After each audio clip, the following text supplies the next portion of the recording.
And I tweeted this, but I'd like to repeat it. I did not, as a white woman, I did not vote Republican because of the color of my skin. I voted Republican because I respect the dignity of all human life, something the Women's March does not. The Women's March respects only people who adhere to their ideology, only people who aren't Jewish. We know the anti-Semitism of Linda Sarsour and Tamika Mallory, who are fans of Louis Farrakhan, who says Jews are Satan and termites.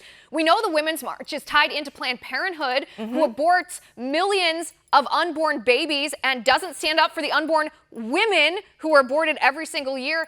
I did not vote Republican because my skin is white. I voted Republican because I want every single person in this country to be able to exercise their constitutional rights, and Democrats don't believe that. Absolutely. And if they want to talk about learning and growing, maybe they'll catch up to science, since they say they're the party of science, and understand that back when Roe v. Wade was originally passed, there were a lot of people, a lot of women who were on board with that because they didn't really understand science. And actually when, life began in the womb, there was a lot of debates at the time. Catch up, Women's March, as to the truth that when life begins, and that actually there are millions of unborn women being slaughtered in this country and having their parts being shredded and sold like used car parts, thanks to Planned Parenthood. Maybe they need to learn and grow and catch up with what's actually happening towards women in this country. I mean, it's just, how did we get to this place, Liz, to where white women could be so openly attacked in this country? Well, the question isn't how did we get to a point where we're attacked? The question is, how did we get to a point